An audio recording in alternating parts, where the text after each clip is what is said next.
নমস্কার, জানা দরকার চ্যানেলে আপনাদের স্বাগত। আজকে আমরা দেখে নেব অনলাইনে রেজিস্ট্রির যে দলিল আমরা করে ফেলি সেই দলিল আমরা কিভাবে দেখে নিতে পারি। দাতা ও গ্রহীতার নাম দিয়ে খোঁজ করে নেওয়া যেতে পারে এবং রেজিস্ট্রি দলিলে দাগ এবং খতিয়ান নম্বর সহ প্রত্যেকটাই কিন্তু আমরা অনলাইনে দেখিয়ে নিতে পারি এবং দলিল নম্বর অনলাইনের সঙ্গে আমার যে দলিল সেই দলিল ঠিকঠাক মতো নাম্বার ম্যাচ করছে কিনা বা মিল হচ্ছে কিনা সেটাও কিন্তু আমরা দেখে নিতে পারি। আমার ভিডিও যদি ভালো লেগে থাকে অবশ্যই আমার চ্যানেলটিকে সাবস্ক্রাইব করার অনুরোধ রইল এবং ভিডিও শেষে লাইক এবং কমেন্ট করা রইল। চলুন তাহলে আমরা অনলাইনে রেজিস্ট্রি দলিল আমরা কিভাবে খুঁজে নিতে পারি ও দাগ ও খতিয়ান নম্বর সহ দলিল নম্বর মিলিয়ে নেওয়া যায় কিভাবে। তাহলে আমরা প্রথমেই চলে যাব গুগলে গিয়ে আমরা লিখে নেব ওয়েস্ট বেঙ্গল ই রেজিস্ট্রেশন লিখে নেওয়ার পর সেখানে যে পোর্টালটি প্রথমেই বেরিয়ে আসবে সেই পোর্টালে আমরা ক্লিক করে সেই পোর্টালের মধ্যে ঢুকে যাব বা সেই ওয়েবসাইটের মধ্যে ঢুকে যাচ্ছি। সেখানে directorate of registration and stamp revenue এই যে ওয়েবসাইটটি, এই ওয়েবসাইটের মধ্যেই কিন্তু আমরা আমাদের যে যাবতীয় তথ্য যে বিষয়ে আজকে আলোচনা হবে সেই আলোচনার কিন্তু কেন্দ্রবিন্দু এবং এখান থেকেই কিন্তু আমরা খুঁজে নেব। সুতরাং এখানে ই সার্ভিসেসের আন্ডারে দেখুন অনেক কয়েকটি অপশান আছে। যে অপশানগুলো আছে সেগুলো প্রত্যেকটাই কিন্তু আমরা অনলাইন দেখে নেওয়ার একটা সুযোগ পেতে পারি। এইখান থেকেই আমরা তাহলে আজকে দেখে নেব হচ্ছে আমাদের দলিল নম্বর কি করে খুঁজে বা রেজিস্ট্রিকৃত দলিল সেই দলিল কিভাবে খোঁজ করব। তাহলে আমরা সার্চিং অফ ডিড, এই সার্চিং অফ ডিড সেই অপশানে যাওয়ার পর দেখুন অনেক কয়েকটি অপশান বেরিয়ে আসলো। By seller, by party name, search by transacted property details, search by deed number and query, searching of deed availability status, searching of mortgage, information of CERSAI। তো এই যে দেখুন 1 2 3 4 5খানা শুধুমাত্র সার্চিং অফ ডিডের ক্ষেত্রে আমরা দেখে নিতে পারি। সার্চ বাই ডিড নাম্বার ধরেও আমরা কিন্তু বা কোয়ারি নাম্বার ধরেও এগোতে পারি। তাহলে আমরা আজকে দেখে নেব by seller, by buyer, by party name, যে কোনো একটা নাম দিয়ে আমরা কিন্তু সেটার উপরে ক্লিক করে দেখে নেব। সেই ক্লিক করে দেখে নিলেই আমরা যে সাইটটি বেরিয়ে আসবে বা যে অ্যাপিয়ারেন্সটা বেরিয়ে আসলো ইন্টারফেসটা, সেখানে দেখুন ফার্স্ট নেম, আপনি যে নাম দিয়ে আপনি দলিল হয়েছে, আপনি যদি বিক্রেতা হয়ে থাকেন বিক্রেতা বা দাতা হতে গেলে দাতা বা গ্রহীতা যে কোনো নাম আপনি কিন্তু দিতে পারেন। আমি একটা নাম দিয়ে দিলাম গণেশ। এবার গণেশের সঙ্গে টাইটেলও দিয়ে দিচ্ছি দাস। এইবার দলিলটা আমি দেখে নেব কত সালে দলিলটা রেজিস্ট্রি হয়েছে। আমি 2005 দেখে নেব। এবার ডিস্ট্রিক্ট হোয়ার রেজিস্টার্ড, এখানে দেখুন 23টা জেলা আছে। আপনি যে জেলায় দলিলটা হয়েছে বা যে জেলায় জমিটা আছে জমির যে দলিল সেখানকার যে রেজিস্ট্রি অফিসে যেখানে হয়েছে সেই জেলা কিন্তু দিয়ে দেবেন। এটা জেলা ওয়াইজই আমরা সার্চ করব, সেই জেলা ওয়াইজই কিন্তু আমরা আজকে দিয়ে দিলাম নদিয়াতে থেকে আমরা কিন্তু আজকে গণেশ দাস নামে যে ব্যক্তি আছে বা গণেশ দাস নাম দিয়ে কি কোথায় কোথায় দলিলটি হয়েছে। তাহলে এইবার দিয়ে দেবো সিকিউরিটি কোড দিয়ে Q8D7M9 এইটা দেওয়ার পরে এই ডিসপ্লেতে দেওয়ার পরে কিন্তু দেখুন বেরিয়ে এসেছে। এই ডিসপ্লেতে দেওয়ার পর এই দেখুন গণেশ দাস নদিয়াতে হয়েছে।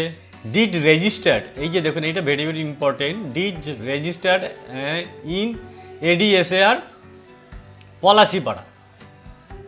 পলাশিপাড়াতে এই কিন্তু ডিড রেজিস্টার্ড হয়েছে।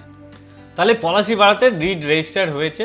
এইবার দেখুন ডিড নাম্বার এখানে আছে। আমি এখানে এই যে view property name and address দেওয়া আছে, স্ট্যাটাস অ্যান্ড ট্রানজ্যাক্টেড, এখানে দেখুন বায়ার্স আছে আর ট্রানজ্যাক্টেড সেলও হয়েছে এবং ডিড ডিটেলস, এই ডিড নাম্বার দেওয়া আছে, ভলিউম নাম্বার দেওয়া আছে, নাম্বার অফ পেজ দেওয়া আছে এবং ডেট অফ রেজিস্ট্রেশন এবং ডেট অফ কমপ্লিটেশন সবটাই কিন্তু এখানে দেওয়া আছে। ডেট অফ রেজিস্ট্রেশন মানে 11/2/2005 হয়েছে। এইবার আমরা ভিউ প্রপার্টি, এই ভিউ প্রপার্টিতে যাব। ভিউ প্রপার্টিতে দেখুন এখানে deed registered in ADCR Palashipara, তারপরে property type land, transacted, sale documentary. এই দেখুন এখানে প্লট নাম্বার LR 1702 এবং খতিয়ান নাম্বার। আমি প্রথমে আলোচনা করছিলাম যে প্লট নাম্বার এবং খতিয়ান নাম্বার কিন্তু দুটোই দেখে নিতে পারো, এবং কতগুলি মানে কতটা প্রপার্টির জমি কেনা বেচা হয়েছে বা ট্রানজ্যাকশন হয়েছে। এই যে এরিয়া অফ ল্যান্ড 17.875 ডেসিমেল, এবং এই যে ডিড নাম্বার আমরা মূলত আমাদের যে ডিড, সেই ডিডের একদম মাথার উপরে দেখুন 4টে সংখ্যা দেওয়া থাকে। সেই 4টে সংখ্যা কি, এই দেখুন 00701, এই হচ্ছে 4টি ডিজিট আমরা কিন্তু সবসময়ের জন্য দেখতে পাই। এবং কত সালে হয়েছে, 2005 সালে। এবং এই যে নাম্বারটা দেখুন 13060, এইটা হচ্ছে পলাশিপাড়া এডিসিআর এর কোড। এই কোডটা কিন্তু এক একটা এডিসিআর এর আলাদা আলাদা কোড আছে, সুতরাং আমরা কিন্তু আবার পরের একটাও দেখে নেব যে এডিসিআর অন্য যদি এডিসিআর হয় বা ডিএসআর যদি হয় সেটাও কি কি চেঞ্জ হবে। এবং এই যে দেখুন এই যে দলিল নাম্বার কিন্তু আমরা এখান থেকেই দেখে নিতে পারছি বা মিলিয়ে নিতে পারছি। এরপরে দেখে নেব আমরা এই যে বেথুয়া ডোহরি, এই ডিড রেজিস্টার্ড ইন এডিসিআর বেথুয়াডি, এখানেও কিন্তু সেম নামই আমরা দেখে নেব, বাবার নাম হবে এবং এটা কিন্তু বায়ার এবং সেল। এই ভিউজ কিন্তু আমরা দেখে নেব। এই ভিউজ দেখে নেওয়ার পর এই যে দেখুন এইবার 13070, এখানে ছিল হচ্ছে 13060, কিন্তু এই বেথুয়াডি এডিএসআর এর কিন্তু কোড নাম্বার চেঞ্জ হয়ে গেল। কোডের সঙ্গে সেই রেজিস্টার্ড যে এডিসিআর, সেই রেজিস্টারের কিন্তু কোড এটা, এবং কোডের সঙ্গে সেই দলিল নাম্বার কিন্তু থাকবে। এই দলিলটা দেখুন, এই দলিলটা হচ্ছে নাম্বার 4889, এইটা হচ্ছে কিন্তু আমাদের দলিল নাম্বার। এখানেও কিন্তু ভিউ দেখে নেবে এবং ডেট অফ রেজিস্ট্রেশন কবে হয়েছিল 12/6/2005, এখানেও কিন্তু আমরা ভিউ করে নেব। এই যে দেখুন LR নাম্বার, প্লট নাম্বার দেওয়া আছে এবং খতিয়ান নাম্বার দেওয়া আছে, এবং এরিয়া অফ ডেসিমেল 2 ডেসিমেল কিন্তু এখানে বিক্রি হয়েছে। এবার এইখানে দেখুন এই দলিল নাম্বার এবং এডিসিআর এর যে কোড সেটাও কিন্তু আছে, এই 1307, 1306, এইভাবে করে কিন্তু এসে যাচ্ছে।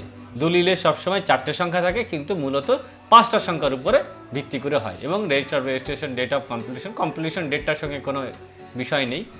এইভাবে কিন্তু আমরা একের পর এক দেখে নিতে পারছি। এইবার আমরা চলে যাব, দেখুন কতগুলো হয়েছে। এবারে সেম নামেই আমি দেখে নিতে চাই অন্য একটা সালে, 2015 সালে দিয়ে দিলাম T3R7G4। এইবার ডিসপ্লে করে দেবো।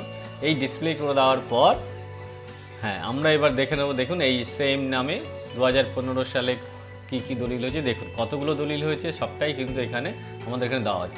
এই যে দেখুন 1 নম্বর পেজ, এটা হচ্ছে 1 নম্বর পেজ। এই রকম করে 2, 3, 4, 5, আমি 5 নাম্বারটা ক্লিক করলাম, দেখুন 5 নাম্বারটা চেঞ্জ হয়ে যাবে।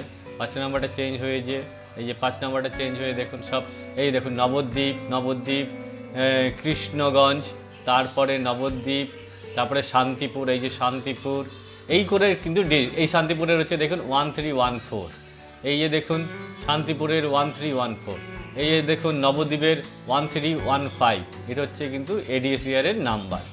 এই যে দেখুন কৃষ্ণগঞ্জের 1320, এই 1320 কিন্তু হচ্ছে এদের কোড। এইভাবে কিন্তু এই গণেশ দাসের নামে কিন্তু দেখুন প্রত্যেকটা জায়গাতে বেথুয়াডারিতে সেই দেখুন আবার আগের 13070, এইরকম করে কিন্তু 8টা পেজ আছে। এখানে দেখে দিয়েছি 1, 2, 3, 4, 5, 6, 7 করে 8টা পেজ। দেখুন আমি 8 নম্বরে ক্লিক করছি, 8 নম্বরে কিন্তু সেম জিনিস। এই 8 নম্বরে দেখুন গণেশ চন্দ্র দাস এবং কৃষ্ণনগর, এটা কিন্তু কৃষ্ণনগর। দেখুন কৃষ্ণনগর কোড হচ্ছে 1302, এবং চাকদা, এখানেও দেখুন এই যে চাকদাতেও আছে 1304। এইরকম করে কিন্তু এবার এখানে এটারও একটা ভিউ করলাম। এই ভিউ করে দেখুন প্লট নাম্বার RS আছে, খতিয়ান নাম্বার D আছে, এরিয়া ডেসিমেল 4 ডেসিমেল এবং ডিড নাম্বার সবটাই কিন্তু দেওয়া আছে। তাহলে এইভাবে করে আমরা কিন্তু আমাদের যে দলিল যে হয়েছে, রেজিস্ট্রি হয়েছে, সেই রেজিস্ট্রি আমরা অনলাইনের সঙ্গে ম্যাচ করে নিতে পারছি এবং খুঁজেও নিতে পারছি বাই নেম ধরে। বাই নাম দিয়ে কিন্তু আমরা খোঁজ করে নিতে পারছি এবং সেই খোঁজ করে নেওয়ার পর খতিয়ান নাম্বার, প্লট নাম্বার সবটাই কিন্তু আমরা মিলিয়ে নিতে পারছি ঠিকঠাক আছে কিনা। এবং আমার যদি দরকারও পড়ে কারো খোঁজ করে নেওয়ার, যে কোনো জমি একটা কিনতে যাব, সেখানে প্রিভিয়াস যে দলিল, সেই দলিল ঠিক আছে কিনা সেই দলিলটা আমরা দেখে নিতে পারছি অনলাইনে। যে কবে রেজিস্ট্রেশন হয়েছে সবটাই কিন্তু প্লটের উপরে ডিপেন্ড করে নিয়ে হচ্ছে প্লট এবং খতিয়ান নাম্বার। এইভাবে করে কিন্তু আমরা দলিলের রেজিস্ট্রি যে দলিল, সেই দলিলের সম্পূর্ণ তথ্য অনলাইনের মারফত কিন্তু আমরা দেখে নিতে সক্ষম হচ্ছি। সুতরাং এই ভিডিও যদি আপনাদের ভালো লেগে থাকে অবশ্যই আমার চ্যানেলটিকে সাবস্ক্রাইব এবং লাইক এবং কমেন্ট করার অনুরোধ রইল, যাতে করে আগামী দিনের আমার নতুন ভিডিও বা নতুন করে আমার যে ভিডিও করার যে প্রেরণা আপনাদের কাছ থেকে পাবো। সবাই ভালো থাকবেন, ধন্যবাদ।